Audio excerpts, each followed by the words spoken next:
I teach law at law schools, and I tell every law student, you need a podcast because it builds your brand. And as a business person, there are 5 different reasons to have a podcast: thought leadership, audience engagement, client development, content creation, and sales. And you can have a podcast for one or all of those at the same time. What really happens when a podcast network is built around a single niche, so specific that most shows are just hosted by one person? Why do hosts in specialized fields pay for nothing more than access to a highly targeted audience, even when they could run shows for free elsewhere? If niche podcast network sounds like what you'd expect, listen closer. The way networks actually function in tightly defined spaces is really straightforward. The details matter more than you'd think, especially when it comes to topics like legal compliance or the stories of rural West Texas.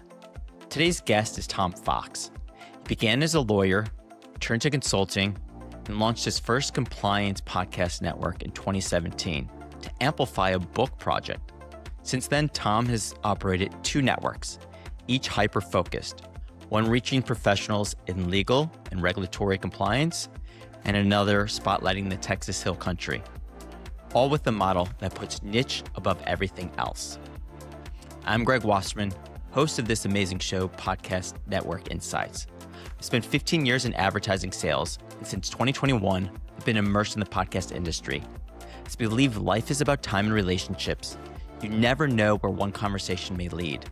I've built a lot of relationships and spent time with every kind of podcaster, from solo creators just getting started to heads of industry-leading networks, like Tom. If you ever wondered whether joining a network makes sense, how these networks actually run, other networks you could explore joining, advertising with, partnering with, learning from, then my goal is to give you a real look behind the scenes so you can confidently navigate whether you host, produce, sponsor, or run your own network. As you listen to this conversation with Tom, think about how he structured everything to serve and monetize the smallest, clearest slices of an audience. What happens when a network grows not through volume, but by going deeper into its own niche? Why do specialized podcasts thrive together, even if most are run by the same host? What lessons can anyone take from a model driven by focused expertise and relevance, not sheer scale? The show wouldn't be possible without some amazing companies and sponsors, so I must say thank you. The show is produced by the amazing team at Stories and Strategies. If you don't know them, I suggest you reach out and learn from them. I'm using RSS.com for my podcast hosting. This podcast hosting is more than just storage. They provide so many features to ensure a great podcast experience. It's easy to use, maximum distribution, community to learn from, monetization solutions, and so much more. Systems and processes are key for consistency needed in podcasting, which is why I use Northflow, a dedicated podcast project management platform built by podcasters for podcasters. We all know the power of content repurposing. And turning these recordings into hundreds of pieces of content is exactly why I use Cast Magic for my repurposing, for my guest assets, and more. Check out all the links in the show notes and stay tuned after the interview. There's more to the conversation as I share some of my key takeaways. With that said, let's get into the conversation. Well, Tom, the show is called Podcast Network Insights, so I love to start with the first question always being, when you hear the word podcast network, what comes to mind? So podcast network is a group of podcasts that can be themed in any way you want to theme them. I have 2 networks. I have a network on legal and regulatory compliance, which is a B2B network. I have a smaller network, which is a rural regional network in the part of West Texas that I live in, called the Texas Hill Country Podcast Network, that focuses on the people, places, and things of the Texas Hill Country. So the great thing about podcasting is you are limited by one thing and one thing only, and that is your imagination. I guess to take that, you're only limited by your imagination. Where does video come into the whole definition now of what is a podcast? This whole discussion is just completely inane, ridiculous. I've been video podcasting since I started podcasting. And I did that because I record in video so I could post it on YouTube. And this dichotomy, it's been going on along. This discussion has been going along since pre-pandemic, and I thought it was ridiculous then.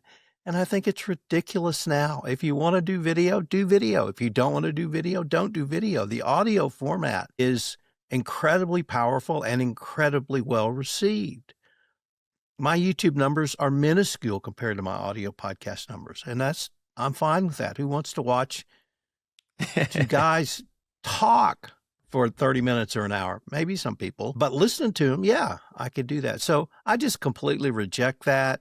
And if you want a historical example, think about MTV. Where was the music video before MTV? Didn't exist. Now, yeah, there were a few, Herb Albert and the Beatles, and, there are a few movies and things like that. But look what MTV did. If you want to go video, if you do a music video, go do a music video. That whole video dichotomy is just, I still baffles me. You got to go to video. Oh, God. No, you don't. Makes sense. So you mentioned you've been doing this for a while, but like we both know, but no one here listening may know, like your background as a lawyer. And so how does a man go from a background into creating the podcast ecosystem of the Compliance Podcast Network, and then another one recently? You call it the Podcast Network bug. So give us a little context on how that happened. Sure. Actually, it was a natural extension of my blogging because I started my consulting practice in the area of anti-corruption compliance in 2010. I was laid up from a bad accident, couldn't leave the house except to go to physical therapy. Started exploring social media, and that included blogging. I'd always written a lot as a lawyer, so blogging was just a little bit a different focus. Did that for a couple of years, and somebody said, you need to start a podcast. And I thought, well, that sounds cool. Let's go do that. And so I did that. And it was that simple. It was a marketing outreach. And I was the first podcaster in compliance and a first podcast network in compliance. So in my little world, I'm not the biggest fish. I'm the only fish. So then how does your network operate differently than others? Because you're also we've had Jeffrey on here, so you're part of the C-suite. So I know how they've operated. How have you then built the compliance network in what you're doing? So my network has very sophisticated metrics around what we do, and it is these. Number one, how much did I learn from a podcast? And number two, how much fun did I have doing the podcast? That's it. That's all I care about. I only talk about things I want to talk about. I only talk about things that interest me, and I only talk about things that I want to learn about. So I'm not the smartest guy in the room, but I talk to the smartest guys in the room every day. And because I talk to them all, I can put it all together, connect the dots, and see them around corners and write the most forward-thinking, effective books in legal and regulatory compliance because I'm talking to the top people. So is the network all your shows, or do you have other shows on there that aren't hosted by you? In the Compliance Podcast Network, which is the big one, it has about 60 shows, 50 of which are mine. The smaller one, the Texas Hill Country Podcast Network, has 17 shows, and I think I only have 6 or 7 of those. I can't do math, but the large percentage of them on both networks are owned and operated, hosted by you. Produced, hosted by me, correct. So the network itself, as you said, it helps you write books. Is the core of the way you've operated these networks then is what? Drive revenue through book deals? I mean, continue to build your brand in the compliance world as the go-to person who's got 50 shows talking to others in the industry? Revenue growth has never been my guiding anything in podcasting. Now, I'm not suggesting I don't make money because I make a lot of money in podcasting, but it started out as a vanity project, and in many ways, it's just a big vanity project now. But I founded the first network in 2017, and I founded it in conjunction with, I had taken the year off to write. I wanted to write the definitive compliance handbook, and I knew it would take me a long time to do it. It was a major project. And so I cannot edit a draft by reading it. So most people take either a piece of paper or on the screen and can edit. I have to actually read out loud. So, I just read the paper. And I decided that I would go to a recording studio and do that. And so the first time I found a studio near my home, booked some time, went down there and, had 30 or 40 pages, whatever it was. And I just started reading. And the studio manager, he came up to see how I was doing. And he goes, "So tell me what you're doing." I said, "Well, I'm writing this book, but I'm doing this to help edit." He goes, "Well, how are you using these recordings?" And I said, "Well, I hate to burst your bubble, but I'm not going to use these recordings, even though the record button's on." And he said, "Well, that's stupid. Why don't you use the recordings?" And I thought, why don't I just turn those recordings into a podcast? Because I was reading out, and so I wrote the book one chapter a month. So, board of directors, HR, policies and procedures, you name the topic. And I was just going to go through, and every entry was going to be a different day. My vision was one day at a time, building out your compliance program over a year. And so it lent itself to a daily podcast.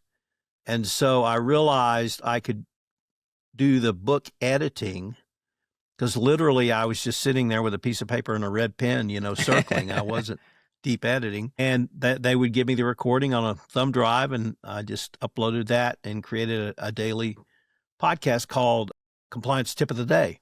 Or I think back then I decided it was the Compliance Handbook. I was going to try to use it to publicize the handbook, because I was going to self-publish it. I ended up getting a publisher. But so I'd like to say there was a great overarching plan, and I've had this vision, but I've just sort of stumbled on these things along the way. Stumbling upon it, I mean, it's usually how most of us find success. But if someone was to listen to this and take what you've learned, could they model? Could they take what you've done and stumbling upon and go like, "Oh, I could copy that for sales or any other industry that you may want"? Or is it unique because A, you started in 2017, and B, you already had a brand around what you were doing in compliance at the time? Absolutely not. I advocate every business needs a podcast. Every business person needs a podcast. I teach law at law schools, and I tell every law student, you need a podcast because it builds your brand. And as a business person, there are 5 different reasons to have a podcast: thought leadership, audience engagement, client development, content creation, and sales. And you can have a podcast for one or all of those at the same time. And so there's no downside to having a podcast in my mind. And so I think it's important that everyone not only should do it, but you can do it. The barriers to entries are basically this cell phone, if you want to get down to the basics, and you can do it that way. And I've recorded podcasts on a cell phone. So it is the most effective way, I think, to advertise and get your name out and build your brand and show you're the person that people want to do business with, because it's audio. And there's something different about audio. And I always knew there was something different, but I've been to a few presentations now that show that audio activates the hypothalamus, which is the pleasure part of the brain. And so it gives you something pleasurable, as opposed to video or written. Not to say those are not positive experiences, but audio is different, and people will trust you more, they'll listen to you more, and they'll engage with you more. Yeah, I mean, I know I work for RSS.com, and our co-founder Alberto has come out and he's done an entire speech and the parasocial side of it and AI side of it. So it's incredibly fascinating. But if we're recording this clearly over video, but most people are listening to this. So if they just heard our voices, just hearing you in my ears is far different of experience than me sitting here watching you up on screen, right? But that's just the way I connect with, and I think the research shows. I've had so many people at conferences or other events come up to me and said, "I recognize your voice. I recognize your voice." So, yeah. So then if you look at what you described, because I agree, everyone should have a podcast and the importance of it, but we're talking about podcast networks here. So if we look at everyone should have a podcast, should everyone join a network? Should everyone do what you're doing and create your own network? What's your take on that? Sure. So the reason I created a network is I saw not immediately, but pretty soon after I started podcasting, the power of podcasting and how it supplemented everything I had done previously myself in marketing in terms of writing, speaking, etc. I decided to found the network in 2017, and we had 3 large trade associations in compliance at that time, 2 nonprofit, 1 for-profit. So I went to each of them and said, look, let's form a joint venture. Let's a podcast network.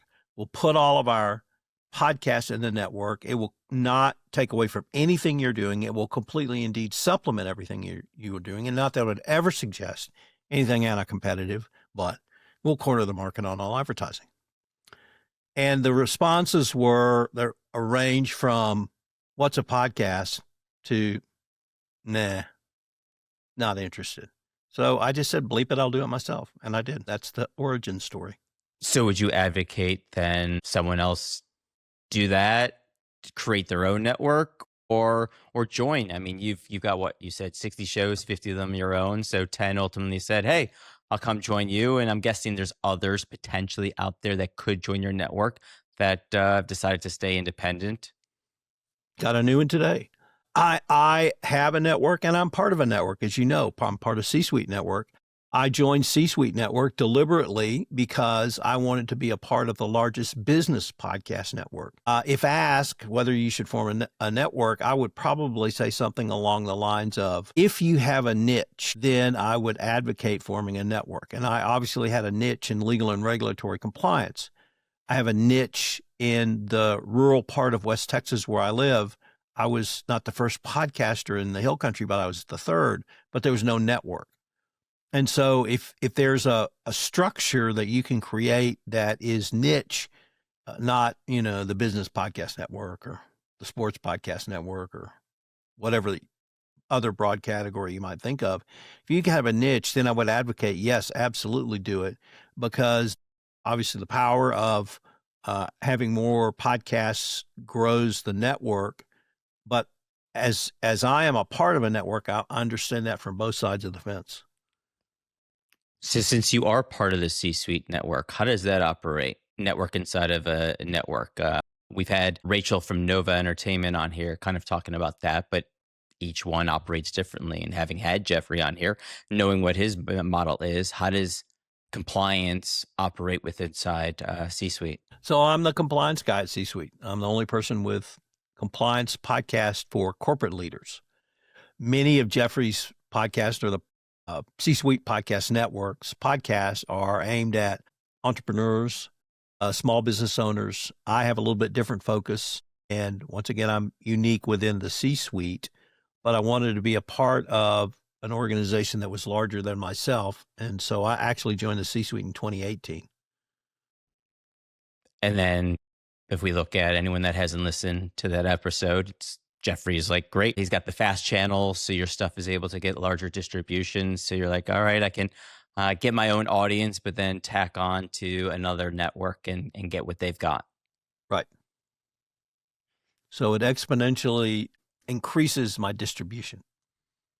And what made you then look at Jeffrey and the network that he's got versus any other network? And how do you evaluate which network you are going to partner with to get that distribution? I heard Jeffrey give a speech at Podfest Expo 2018, and I was sold. The rest is history. There you go. Yep. Once again, show up at these events. You have no clue who you're going to meet and who you're going to talk to. I mean, we got to meet in person at South by Southwest in what is it, March of 2026 here. And you have no clue who else was going to show up there. And you got to take the stage, and the rest is history in that one. Yep. So then if I look at the 10 shows that have joined your network, what is it that you're providing the shows that are out there? What is it from an operational standpoint? Is it you're taking on the hosting side? Is it taking on the production? Is it just, hey, I'm doing cross promos and you're just getting the value of the additional reach of my other 50 shows?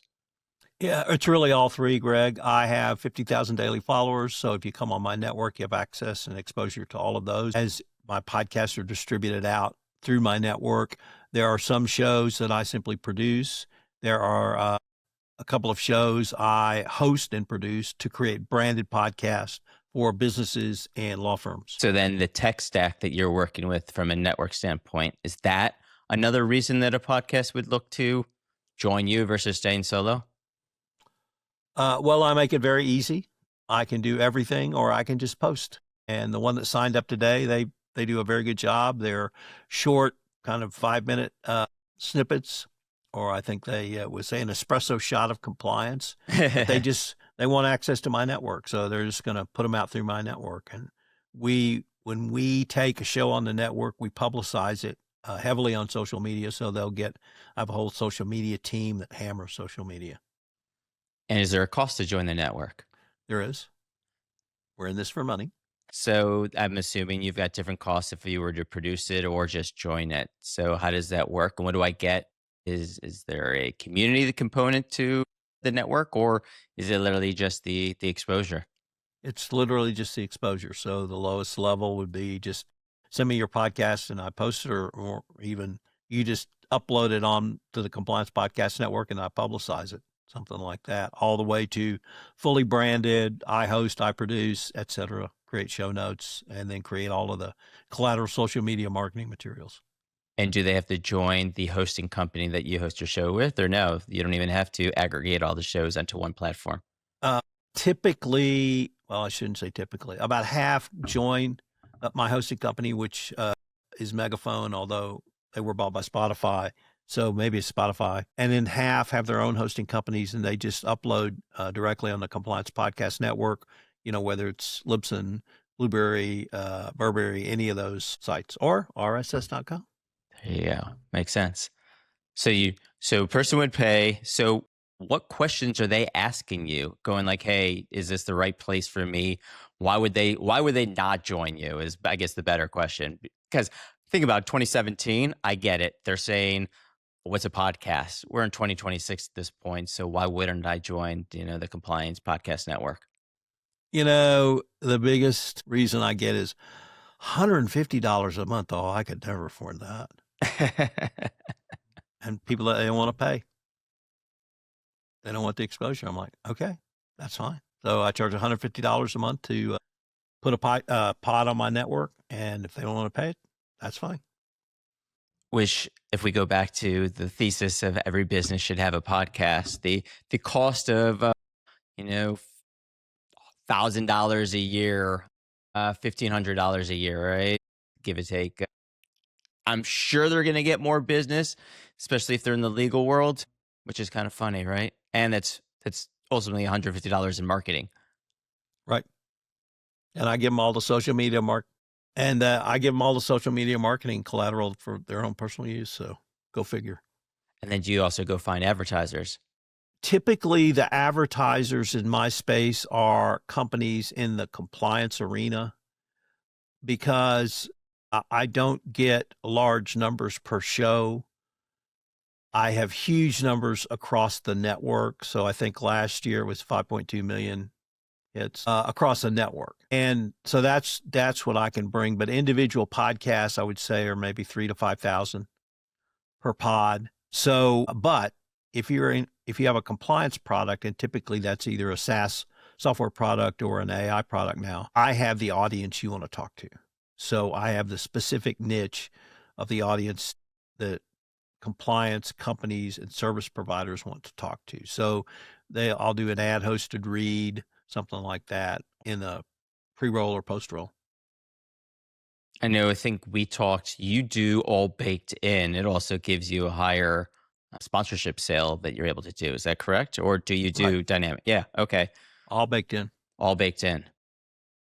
What's that conversation been like since we look at how many people are like, oh, I want the dynamic ads. You're like, it's going to be better. If there is someone in the compliance community who knows what a dynamic ad is, I have not met them.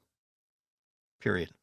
So it's basically the benefit of the technology is there. The audience doesn't know the difference that you're able to sell it to. It's like, hey, this is going to be your reach, and your shows, your ad is just going to be baked in. And if anyone listens to an old episode, there you go, you get it. Right. Now, I have, I think, 15 or 20 pods on the C-Suite, and they have dynamic ads on C-Suite. We have toyed in the past with dynamic mid-roll ads, and that we moved back to just pre-roll and post-roll. But we do have dynamic ads on the podcast in the C-Suite. So But in the compliance world, nobody knows what a dynamic ad is. So then if you look at what you're doing with the West Texas Hill Country, how are you modeling what you've done with the compliance network over there? So I live in a county of 50,000 people. The largest town is 20,000 people. 38% of the county is over 65. They are all on Facebook.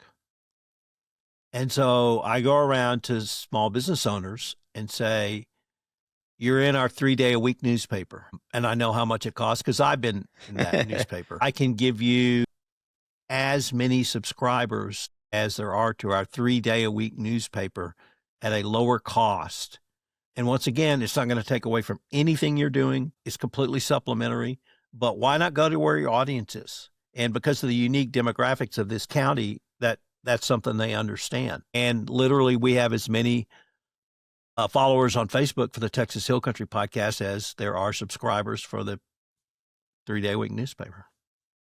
So in a sense, less people are listening to the podcast, the 17 shows in the network. It's more of the Facebook as the audience. Is that it?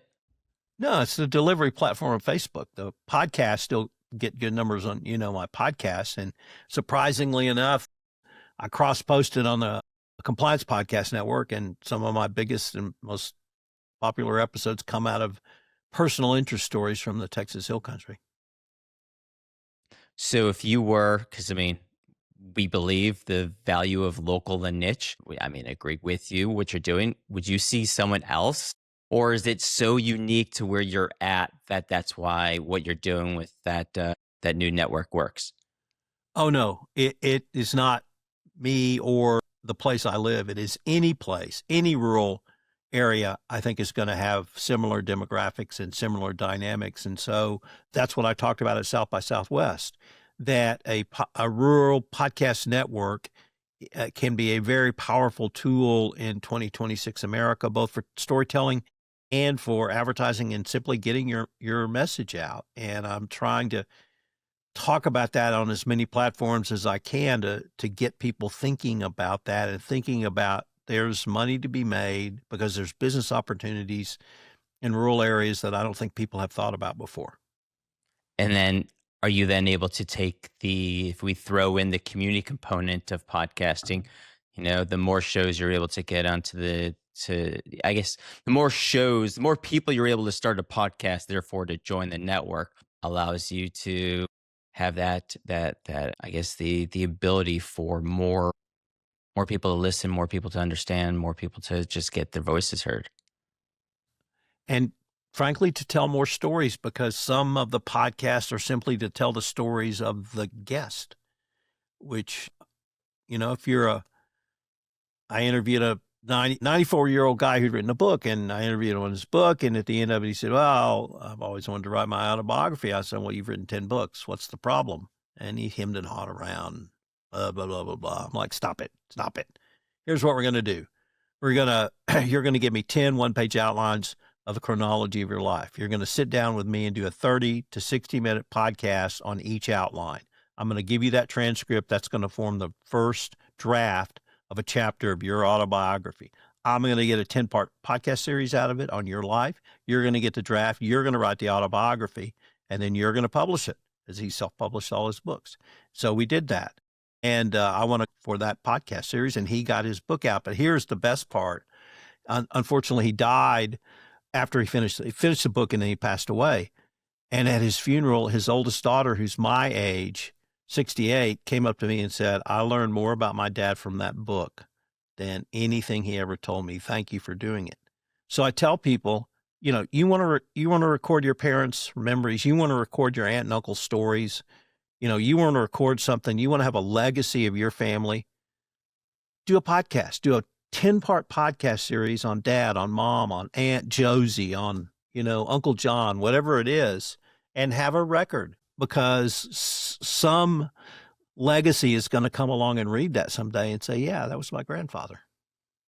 So to that point, it goes back to, I'm not in it for making money. It's like, hey, this is the legacy piece. And if we look at how many listeners and how many people we've talked to in podcasting, it's like, you may not make money on this, but the legacy, the ROI, as you said. Like, if this person never did that 10-part podcast with all the work and all the recording and the money you're putting into there, you would never have gotten that, forget the award, but the ROI was actually that person coming, their daughter coming up to you and saying Yeah, exactly what they absolutely. said.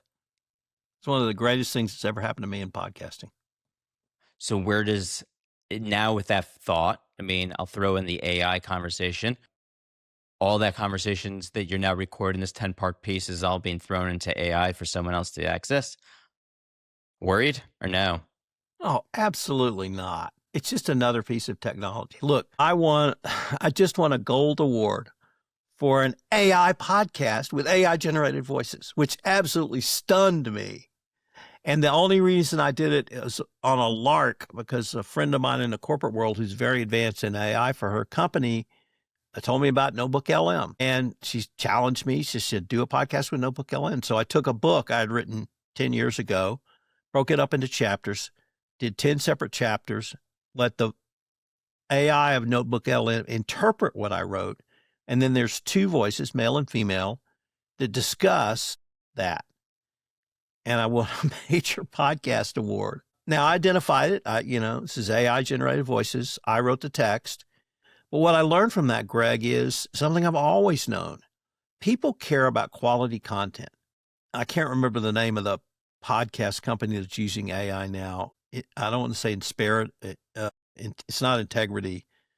But anyway, it's well known. They drop, 1,000 podcasts a day that's AI generated. Oh, yeah. Okay. I got you. Well, here's the thing. If it's quality content, I don't care who generates it. If it's slop, I'm not interested.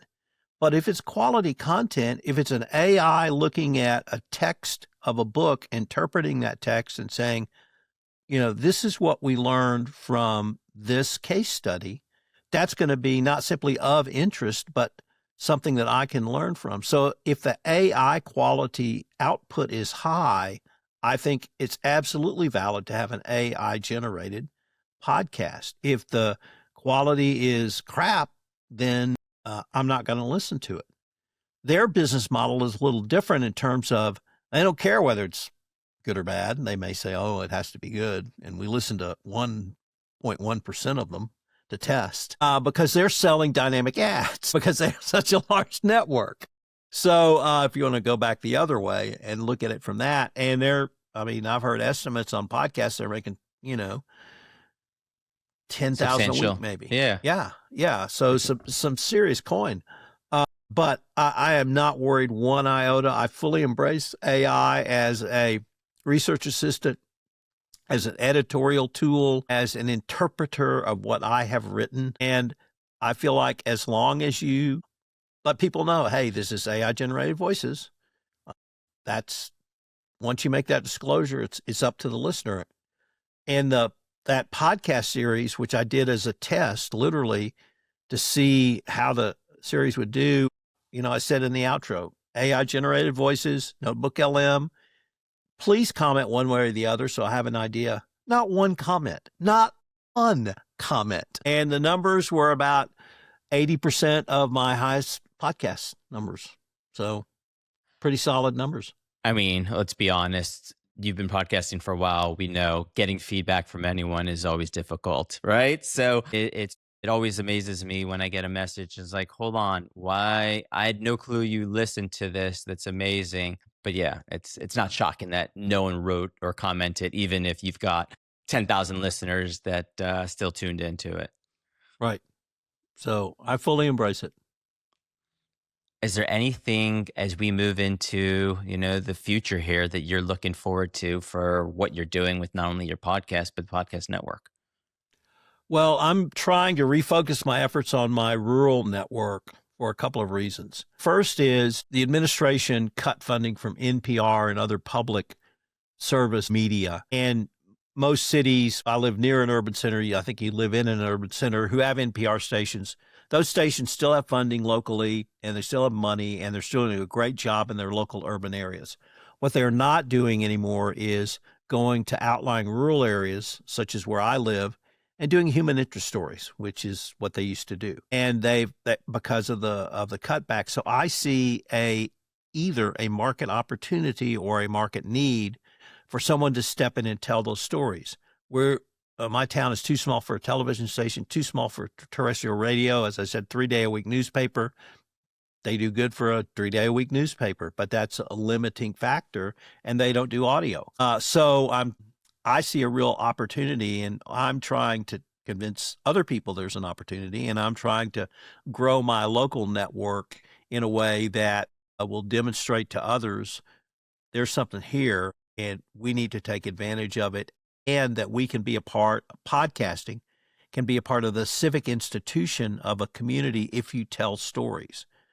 Certainly, you can do a news show we have one guy in town who does essentially a daily news show, but he does it on Facebook. So he calls it digital news. And he's got that locked into himself. I'm not going to take that away or compete with him, but I can compete with him on one of the mental health organizations started a podcast. A guy who runs a coin collection shop started a podcast.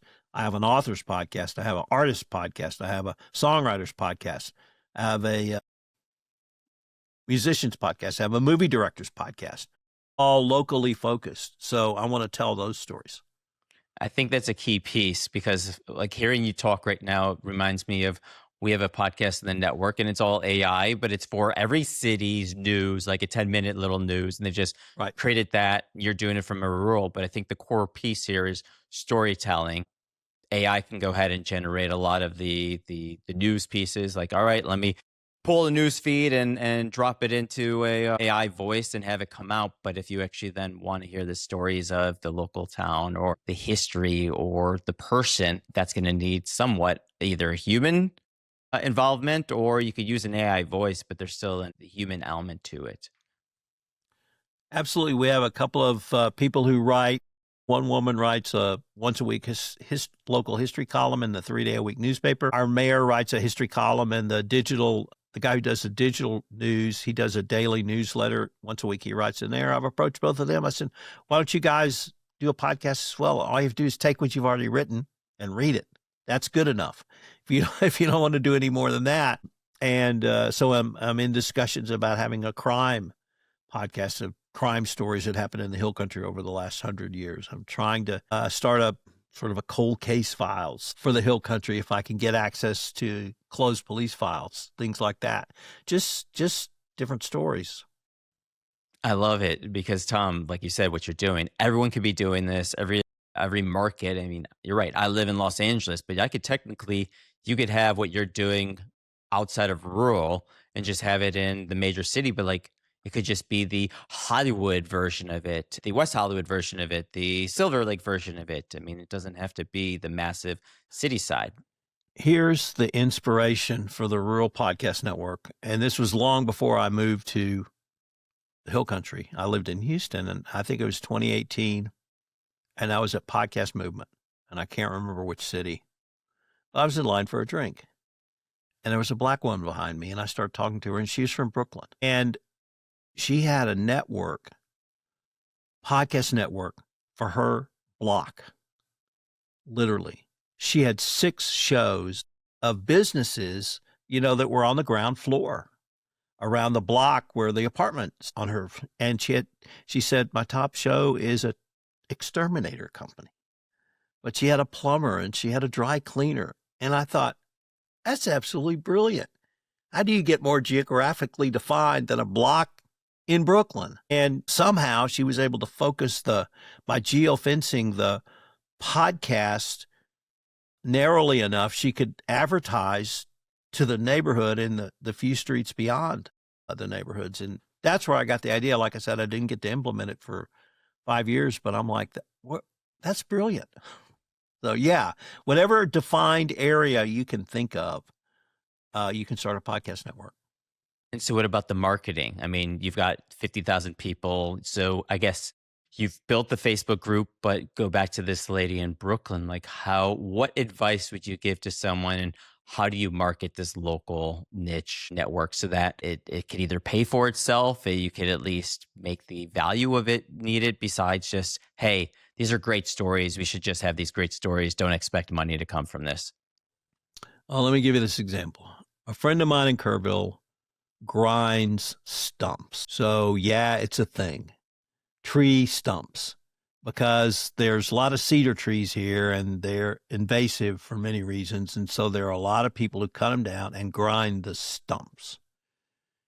So I had him come on a podcast and just talk about his business. And, it's his life story and that sort of thing. But all he does is grind stumps. And he has a special machine that grinds stumps. And he's really into grinding stumps. And about 3 weeks after the pod came out, I ran into him somewhere and he said, "Hey, this woman got referred to me and she asked me a bunch of questions I couldn't answer because he's got no internet. I mean, he's got no website. He's got a phone." And I said, and he tells me, I sent her the podcast and it answered all her questions. And that's how you can advertise in a way. I mean, he's got no website. He runs his business from his phone and he grinds stumps. Well, that's the kind of power you can have if you can deliver a answer or solution to a potential customer's question. And I mean, it was a multi-thousand-dollar gig to grind these stumps. So that was a big deal for him to get that. And so that's how. I love it. Well, I always like to, since we've talked a lot about the different shows on the network, what's one podcast, because podcast discovery is difficult. That's why I have a newsletter recommending podcasts. What's one podcast you think people should listen to? Well, I'm a huge sports, history, true crime kind of guy. So I tend to focus on those podcasts.